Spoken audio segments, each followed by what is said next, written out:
बिस्मिल्लाहिर्रहमानिर्रहीम। नावल जाने इश्क़ किस्त नंबर 13 अरीज शाह। वो शाम को कमरे से बाहर निकली तो मुकर्रश उसे कहीं भी नज़र नहीं आया। वो उसे बताए बिना कहाँ गया था। वो परेशान हो गई थी। इसलिए में उसे डर अकेले रहने से नहीं बल्कि शेरों के साथ रहने से लगता था। उसने एक नज़र खिड़की से बाहर देखा। दोनों शेर घर के अंदर बंधे हुए थे, यानी कि वो उन्हें आज़ाद छोड़कर नहीं गया था। उसने एक गहरा सांस लेकर बड़े दरवाजे को चेक किया, जो बहुत अच्छे तरीके से लॉक था। उसे कुछ सुकून हुआ। पता नहीं जनाब कहाँ दफन हो गए हैं या कहाँ दफ़ा हो गए। अच्छा, ये मेरी तो जान छुटी। वो किचन की तरफ बढ़ते हुए अपने लिए कुछ खाना बनाने के बारे में सोचने लगी। अगर उसे उस आदमी के साथ ज़िंदगी गुजारनी थी तो फिर वो भूखी क्यों मरती। उस सोच के साथ उसने जल्दी से चावल बनाने का फ़ैसला किया। लेकिन जहन में यही सारे सोचें चल रही थी कि वो उस आदमी से जान कैसे छुड़ाए। एक चीज़ तो उसके दिमाग में बहुत अच्छे तरीके से समा चुकी थी कि जब तक वो बदतमीज़ रहेगी तब तक वो उसे हवेली लेकर नहीं जाएगा। ये इसके पास प्लस पॉइंट था। हवेली वो कभी नहीं जाना चाहती थी और उसे समझ में भी आ चुका था कि मुकर्रश उसे बदलना चाहता, लेकिन वो नहीं बदलेगी। इस बात का उसे मुकम्मल यकीन था। उसने अपने आप को हर तरह से मुकर्रश के माइंड के ख़िलाफ़ करना था, अपनी पूरी शख्सियत को बदलना था। उसे बात बात पर उसके साथ बदतमीज़ी करनी थी। उसकी बदतमीज़ी पर अगर वो उस पर हाथ उठाने पर मजबूर हो गया तो हाँ, अगर उसके माँ बाप का कत्ल कर सकता है तो उसे मार पीट भी तो सकता है। और मार पीट से पहले बहुत डर लगता था, लेकिन मारपीट के अलावा उसे बाकी सब चीज़ों से भी डर लगता था। तो इतना तो वो बर्दाश्त कर नहीं सकती थी। उसे भी अपने माँ बाप के कत्ल से दूर रहना था। उसे कैसे भी तरह फैज़ान मलिक के पास पहुंचना था। न जाने वो उसके पास पहुंच भी पाएगी या उससे पहले ही मर जाएगी। लेकिन एक बात का उसे यकीन था कि फैज़ान मलिक उसे ढूंढ रहा होगा। वो भी उसकी तलाश में उस तक पहुँचने की हर मुमकिन कोशिश कर रहा होगा। वो जानते थे कि वो पुलिस का सहारा नहीं ले सकती, क्योंकि पुलिस भी उसी का साथ देने वाली थी। और वो इतना अमीर था कि यकीनन उसने हर इंसान का मुंह बंद कर रखा होगा। उसे समझ नहीं आता कि वो आखिर क्या था। उसकी शख्सियत के बारे में सोच सोच कर वो पागल हो रही थी। खाना बनाकर उसने आराम से टेबल पर बैठकर खाना खाया था। वो उसका इंतज़ार क्यों करती? वो कौन सा उससे अपना कुछ समझती जिसके इंतज़ार में बैठी रहती? इसलिए सुकून से खाना खाने के बाद वो कमरे में आ गई थी। उसका इरादा नींद लेने का था। यहाँ आकर वो अपनी लाइफ रूटीन से बिल्कुल हट चुके थे। जीप जिंदगी हो गई थी उसकी। इस आदमी को उसकी कोई परवाह न थी। वो जिए या मरे, उसे तो बस अपनी सरगर्मियों से फुर्सत नहीं थी। लेकिन उसकी परवाह तो उसको भी नहीं थी। वो अपना खाना खाकर आराम से सो गई थी। वो कब आया उसे खबर भी ना हुई। और फिर ऐसा ही होता रहा। वो अपनी मसरूफियात में मसरूफ़ हो गया, जबकि अनाश घर पर रहती। वो रात को घर वापस कब आता उसे बिल्कुल अंदाज़ा नहीं होता था। लेकिन सुबह के वक्त किचन में उसके जूठे बर्तन देखकर वो अंदाज़ा लगा सकती जो कुछ उसने बनाया था वो भी खा चुका है। इतने दिन में उसने उससे कुछ भी नहीं पूछा था वो क्या करती है, कैसे करती है। और सुबह के वक्त एक मुलाजमा आती थी जो सारे घर की सफाई करके चली जाती थी। उस औरत को जैसे उसे बात करने की इजाज़त ही नहीं थी। वो बिना मुंह हिलाए अपना काम करती थी। उसने 2-3 बार उसे मुखातिब करने की कोशिश की तो उसने कह दिया कि वो किसी के बारे में कुछ नहीं जानती। वो सिर्फ यहाँ अपना काम करने आई और बेहतर है कि उसे उसका काम करने दिया जाए। उसके अंदाज ने अनायश को गुस्सा दिला दिया था। वो कौन सा उसकी इन्फॉर्मेशन लीक करने वाली थी जो वो उसे से बात कर रही थी। उसके बाद उसने भी उसे मुंह लगाने की गलती बिल्कुल नहीं की थी। जबकि मुकर्रश की रूटीन थोड़ी अजीब सी थी। सुबह से लेकर दोपहर तक तो वो घर पर ही रहता और फिर कहीं चला जाता। हाँ, उससे ज़रूर पूछता कि तबीयत कैसी है, क्या किया तुमने सारा दिन, और वो क्या करती सारा दिन जो उससे बताती। वो उसे खुद से बदतमीज़ी करने का कोई मौका ही नहीं दे रहा था। वो ऐसी कोई बात करता ही नहीं था जिसका जवाब देकर वो खुद को बदतमीज़ जहर कर सके। उसे समझ नहीं आता था कि वो उससे लड़ाई किस तरह से करे, किस तरह उसे अपनी तरफ मुतवज्जा करे। वो तो बस अपने ही कामों में मगन रहता था सारा दिन। जिस टाइम वो घर पर रहता था उसका मोबाइल मुसलसल कान के साथ लगा रहता, या फिर वो अपने शेरों के साथ मसरूफ़ रहता। वैसे भी उसे बात करने की उसे ज़रूरत क्या थी? उसकी तो तीन तीन बीवियाँ थी जिनके साथ वो जैसे चाहे अपना वक्त गुजार सकता था। लेकिन मज़े की बात यह थी कि वो अपनी बीवी से मिलने नहीं जाता था, या शायद दिन में ही उनसे मिलकर वापस आ जाता था। हो सकता था रात को, जो इतनी देर से आता है, वो अपनी बीवी से मिलकर ही आता हो। न जाने उसके कितने बच्चे थे। वो उसकी ज़िंदगी के बारे में कुछ नहीं सोचना चाहती थी। लेकिन आजकल ये शख्स उसके हवासों पर सवार होता जा रहा था। उस घर में रहते उसे 6 दिन गुजर चुके थे और वो उसे मुकम्मल नज़रअंदाज कर रहा था, जैसे घर का एक फालतू सामान जो उसे घर में लाकर वो मुकम्मल तौर पर भूल गया था। शुरू शुरू में तो उसे शुक्र मनाया था कि वो उसे वक्त नहीं देता और ना ही वो उसके साथ ज़्यादा वक्त गुजरता है। लेकिन अब अकेले घर में रहते उसे भी अजीब लगने लगा था। ना तो वो अपना मकसद पूरा कर पा रहे थे, ना उसी वो उसे मुंह लगाता था। ये सब इस तरह चल नहीं सकता था, क्योंकि वो आगे के लिए बहुत कुछ सोचे हुए थी। उसे अपने मकसद में कामयाब होने के लिए उसे मुखातिब करना था, उससे बातें करनी थी, उसके साथ बदतमीज़ी करनी थी। वो रात को घर वापस आया। रोज़ की तरह घर में बिल्कुल खामोशी थी। आज 5वें दिन था वो उसके आने से पहले ही सो जाती थी। उसने कमरे में कदम रखा तो वो बेड पर पड़ी अपनी नींद के मज़े लौट रही थी। वो फ्रेश होकर उसके पास बेड पर आ गया था। कितनी देर को उसका चेहरा अपनी निगाहों के हिसार में ली उसे देखता रहा। वो बेतहाशा हसीन थी या फिर उसकी नज़र में उससे ज़्यादा खूबसूरत कोई लड़की थी ही नहीं। उसकी निकाह में थी तो कैसे मुमकिन था कि उसके बारे में सोचता ना हो। पिछले कुछ दिनों से वो बहुत ज़्यादा मसरूफ़ रहने लगा था, लेकिन उसका मतलब ये नहीं था कि वो उससे बिल्कुल अनजान है। उसकी रूटीन से बहुत अच्छी तरह से वाकिफ़ था। घर में जगह जगह सीसीटीवी कैमरे लगे हुए थे। वो क्या करते थे, कहाँ जाते थे, उसे एक एक पाल की खबर थी। वो उसे ये बात बहुत अच्छे तरीके से समझा चुका था कि वो घर से बाहर नहीं निकले। वो दरवाज़ा हमेशा बंद रखती थी, हमेशा यकीनन शेरों की वजह से ऐसा करती थी। वो शेरों से बहुत ज़्यादा डरती थी और इसमें कुछ गलत भी नहीं था। वो बहुत जानलेवा और खूंखार जानवर थे जो कभी भी उस पर हमला कर सकते थे। ये बात अलग थी कि उनकी देखभाल वो खुद करता था। वो बचपन से उसके साथ थे, उसके बिना वो अपने आसपास किसी को भी नहीं आने देते थे। यही वजह थी कि शहर आने से पहले उसने इन दोनों को अपने साथ ही यहाँ लाने का फैसला कर लिया था। अगर इन दोनों को उसके बचपन के दोस्त कहा जाए तो ये गलत नहीं था। वो जो कब से उसके चेहरे को देख रहा था जब उसने हाथ बढ़ाते हुए अपनी उंगली उसके बालों में चलाई। तुम्हारा क्या इरादा है मैं बहुत अच्छे तरीके से समझता हूँ। मुझे सब पता है तुम्हारे दिमाग में क्या चल रहा है। मैं एक एक बात से वाकिफ हूँ और तुम्हारी हाथ बदतमीज़ी का जवाब मैं मुंह तोड़ दूंगा, लेकिन आजकल मैं बहुत मसरूफ़ हूँ, मुझे थोड़ा वक्त चाहिए। तुम्हारे साथ एक नई ज़िंदगी की शुरुआत करने से पहले मैं पुराने सारे किस्से तमाम करूँगा। बहुत कुछ है जिसे ख़त्म करना। और फैज़ान मलिक वो अपनी सोचों में गहरी मुस्कुराहट अपने लबों पर ले आया था। तुम मेरी हो, सिर्फ मेरी, और मुकर्रशा किसी फैज़ान मलिक को तुम्हारी ज़िंदगी में नहीं आने देगा। तुम्हारी सारी राय मुझसे शुरू होकर मुझ पर ख़त्म होगी। वो मुस्कुराते हुए अचानक अपने जज्बात पर काबू न रख सका और उसके लबों पर झुका था। उसका अंदाज शिद्दत से भरपूर था। वो गहरी नींद में सो रही थी। उसकी हरकत पर हड़बड़ाकर उठी थी। वो अपने दोनों हाथ उसके सीने पर रखते हुए उसे खुद से दूर करने की कोशिश करने लगी, लेकिन वो उससे क्या दूर होता। वो उसके दोनों बाजू को पकड़ता, तकिए से लगाता, उसके लबों को बख्श कर उसकी गर्दन पर झोंक गया था। उसने हर तरह से मज़ाहमत करने की कोशिश की थी, अपना हाथ आज़ाद करवाने की नाकाम कोशिश करते हुए।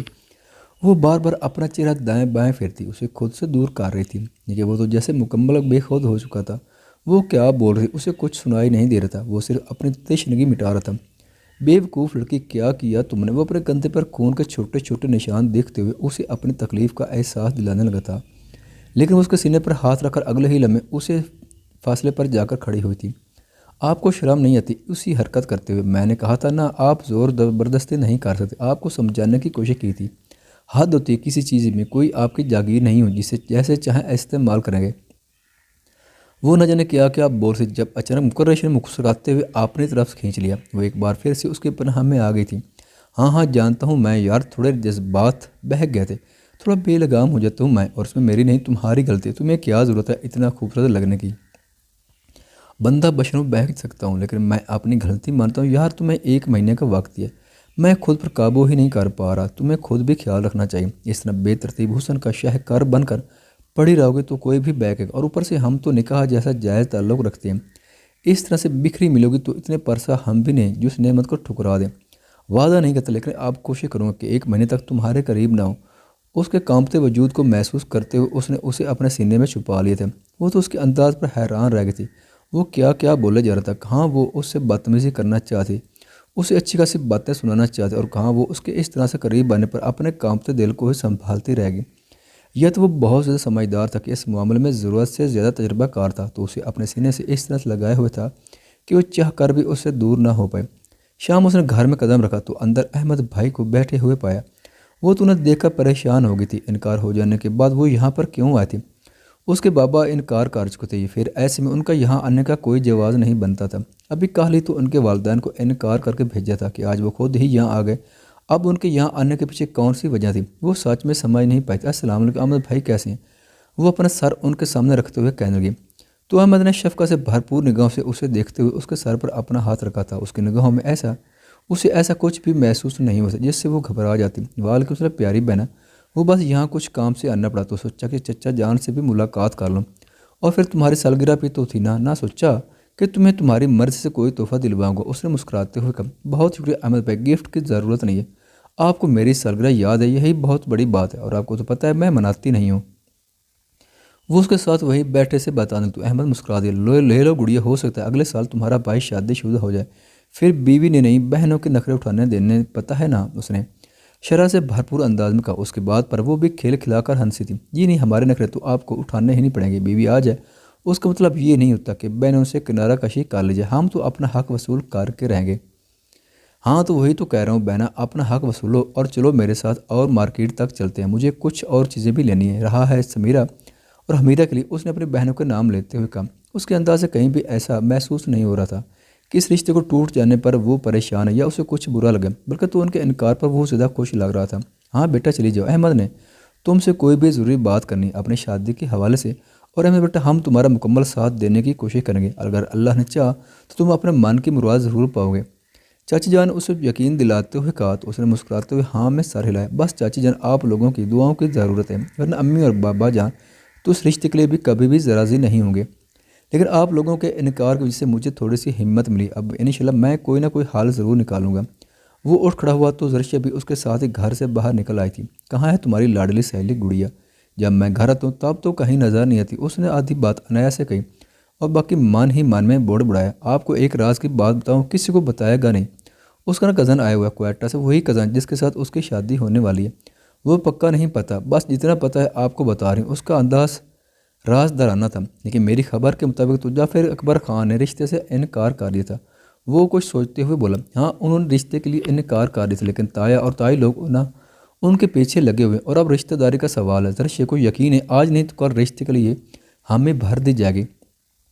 और आज दूल्हा साहब खुद आए हुए हैं। वैसे मैंने अभी देखा नहीं कैसा दिखता है, लेकिन ये पता है कि किसी दुकान पे वो न जाने क्या क्या बोले जर कि वो होते से उसकी बात नज़रअंदाज करता घर से बाहर निकल गया।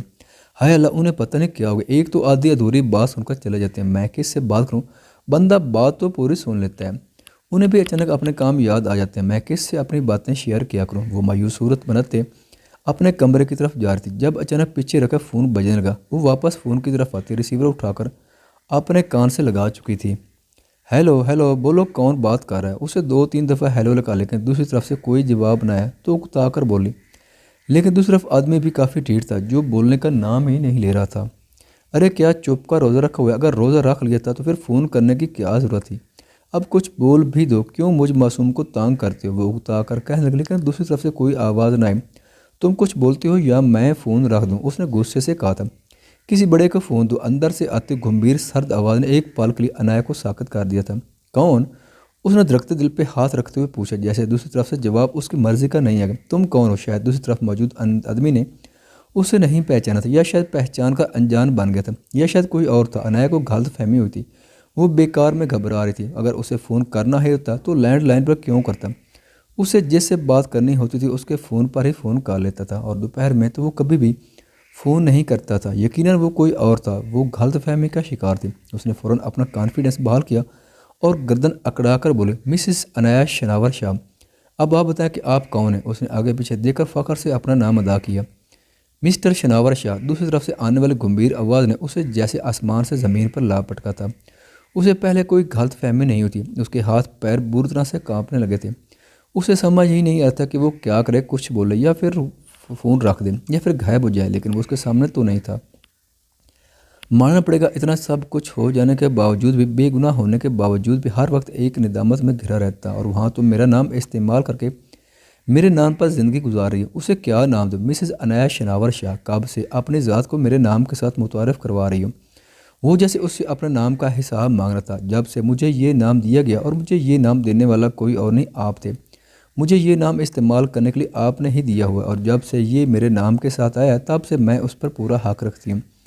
न जाने कैसे उसकी ज़बान से ये अल्फाज अदा हुए थे, और अगले ही लम्हे उसने फ़ोन काट दिया और जल्दी से अपने कमरे की तरफ भाग गए। कमरे में आते ही उसने दरवाज़ा बंद करते हुए दरवाजे के साथ टेक लगाए और गहरे गहरे सांस लिए, फिर वहीं दरवाजे के साथ ही बैठ गए। क्या उसे ऐसा नहीं बोलना चाहिए था? क्या वो जो बोल कर आई थी वो गलत था? गलत कैसे था? उसने जो कहा था बिल्कुल सही कहा था। वो अपनी ज़िंदगी का कोई भी फैसला कर सकता था। उसके निकाह का फ़ैसला उसने खुद किया था। उसने खुद उसे अपने निकाह में लिया था, उससे शादी की थी, सारे ख़ानदान बिरादरी के सामने अपना नाम दिया था। तो फिर गलत कैसे हुई? वो ना आज गलत थी और ना ही पहले कभी गलत नहीं थी। हाँ, नादानी में उसे भूल हुई थी, जिसकी सज़ा देने के बजाय वो उसे सारी उम्र के लिए सूली पर टांग कर चला गया। वो तो उसी की दी हुई सज़ा काट रही थी, तो उसमें क्या गलत था? कुछ भी नहीं। वो गुस्से से हवेली से निकलता अपनी गाड़ी की तरफ बढ़ा जब उसकी नज़र जर्शे के साथ उस आदमी पर पड़ी। वो मुस्कुराते हुए अपनी बाइक पर बैठा और जर्शे को पीछे बैठने का इशारा किया। जर्शे बिना कुछ भी बोले खामोशी से अपनी चादर संभालती उसके पीछे बैठने लगी। उस वक्त सैयद जोरावर शाह की निगाहों से शरारे फूटने लगे थे। उसके आगे पीछे जैसे धमाके होने लगे थे। गुस्से की शिद्दत से उसके माथे की रगें बाहर आने लगी थी। तो ये था वो आदमी जिसका रकीब बना बैठता। ये था वो आदमी जो उसके दिल की दुनिया को आग लगाना चाहता था। लेकिन इस आदमी से ज़्यादा गलती तो जर्शे की थी, जो उसकी निगाहों के सामने किसी और के साथ चली गई। उसने अपना फ़ोन निकालते हुए अपने ख़ास आदमी को कॉल मिलाई थी। जी सरकार, हुक्म ने। उसका नंबर देखते ही दूसरी तरफ से मुअद्दिबाना आवाज़ गूंजी, तुम्हारे पास 1 घंटा, निकाह की सारी तैयारी करो। उसके हुक्म पर दूसरी तरफ खड़ा आदमी परेशान हुआ। हुक्म सरकार, ऐसा होगा, लेकिन निकाह किसका है ये भी तो बताएं। उसने परेशानी से दूसरा सवाल पूछा। सैयद जोरावर शाह का। वो बात ख़त्म करता हुआ फ़ोन बंद कर चुका था। एक गहरा सांस लेते हुए उसने अपना गुस्सा ज़ब्त करने की कोशिश की और फिर अपनी गाड़ी की तरफ बढ़ा। तुम्हारी आज़ादी ख़त्म जर्शे, तुमने मेरी नरमी का बहुत नाजायज़ फ़ायदा उठाया। जब मैं तुम्हें बता चुका कि तुम जोरावर शाह के दिल के धड़कन बन चुकी हो, तो तुम्हें इस बात को मद्देनज़र रखना चाहिए। तुम्हें घर से निकलते हुए इस बात का ख्याल रखना चाहिए कि तुम सैयद जोरावर शाह की अमानत हो। तुम पर सिर्फ मेरा हक है और आज मैं तुम्हें इस बात का एहसास दिलाऊंगा। आज के बाद तुम्हें सैयद जोरावर शाह के अलावा और कोई याद नहीं रहेगा। वो गाड़ी फुल स्पीड में आगे बढ़ाता हुआ बोर्ड बढ़ाया। अहमद भाई, आप मुझे मुकम्मल बात बता भी देंगे। बहुत ज़्यादा एक्साइटेड हूँ अपने होने वाली भाभी के बारे में जानने के लिए। वो खुशी से आइसक्रीम पार्लर में कुर्सी घसीट कर बैठते हुए उससे कहने लगी। तो वो मुस्कुरा दिया। बताना क्या है, बस मेरी दुकान पर आती जाती थी, अच्छी लगने लगी। तो मैंने अम्मी और बाबा जान से उसके रिश्ते के मुतल्लिक बात की तो उन्होंने साफ इनकार कर दिया। उन लोगों का कहना है कि उनकी बहू बनेगी तो सिर्फ जर्शे बनेगी। इस हवाले से मैं बहुत ज़्यादा परेशान हो गया था।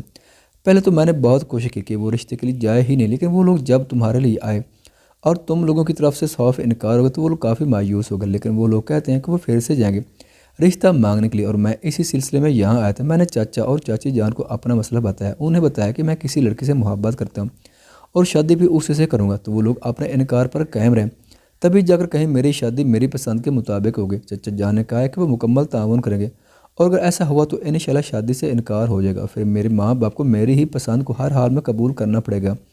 अब तुम जल्दी से ये आइसक्रीम ख़त्म करो, मुझे वापस क्वार्टर के लिए निकलना है। पहुँचते पहुँचते ना जाने कितना वक्त लग जाएगा, उसने समझाते हुए कहा। तो जर्शे ने मुस्कुराते हुए अपनी आइसक्रीम तरफ ध्यान दिया।